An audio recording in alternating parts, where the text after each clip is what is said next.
I have a film competing for the Tiger Award called Halley.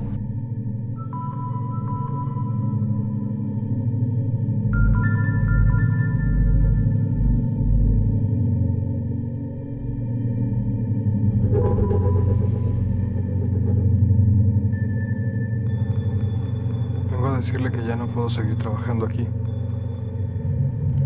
¿Pero por qué, Beto? ¿Que ya no estás contenta? He tenido problemas de salud desde hace algún tiempo. I did a lot of video work before, and I was also a film editor working in Mexico.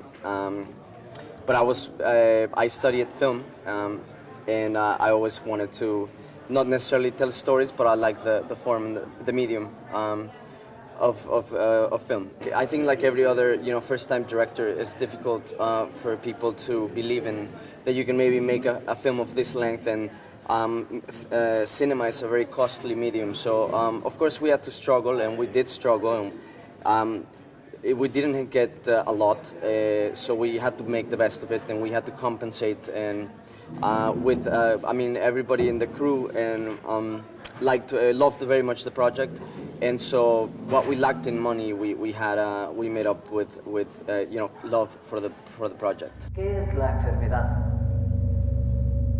¿Por qué enfermamos y morimos? Yes, it's a film about decay and about loneliness, or maybe the loneliness of immortality, which is the same one that maybe Dracula and Frankenstein and all these gothic monsters suffer from. And we wanted to maybe create this sort of contemporary monster in Mexico City. I really like horror films. I think they can be very confrontational, very aggressive. I don't want to say my film is aggressive, but it does confront you, and it deals with the grotesque, and but it's something that we deal with every day. Almost the film itself serves as a metaphor for what the process of deterioration that we all go through in our lives. Like just getting old and getting closer to death. It's just this process that everything that's organic goes through, the process of rotting, of decaying. So yes, it's not a horror film. I mean, if you see it, it's a serious drama, but it deals with horrific things, no? It does have this horrific elements to it. Nacimos para sufrir. El cometa Halley. Me acuerdo cuando pasó. Cuéntame de ti, Beto. ¿Qué quieres saber? Cuéntame de tu familia. No tengo familia. Que estás enfermo, corazón.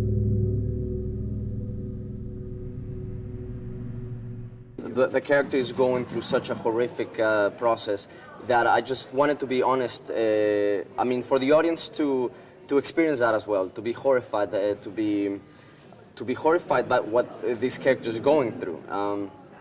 And so for that we had to, we did makeup and other visual effects. But I tried to do it in a way that's sort of elegant. I mean, I don't know if that's the right term, but I really tried not to be too overly grotesque. In Mexico, there's this culture of suffering. It comes from a long time, for many thousand years, and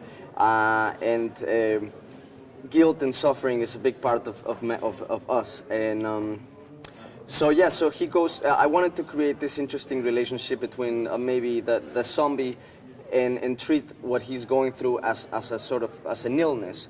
And he goes to maybe seek some refuge to this church, where they're talking about illness and sickness.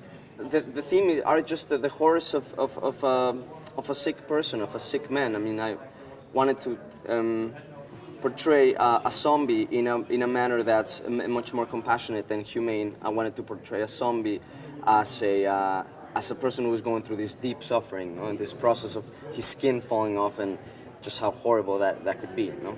¿Llevas mucho tiempo así? Sí.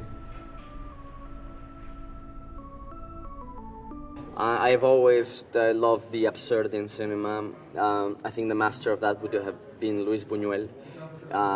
Secondly, David Lynch. And I just really like, the idea of this lonely mortuary character, and who's sipping his noodles, his instant soup, while talking to a cadaver, it just seemed, the whole thing seemed very absurd, and so we wrote it that way. Yes, last Friday we had our world premiere in the Sundance Film Festival in Park City, Utah, in the USA, and that went very well.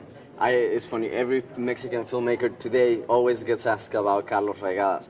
Well, he happens to be my friend, and I have worked with him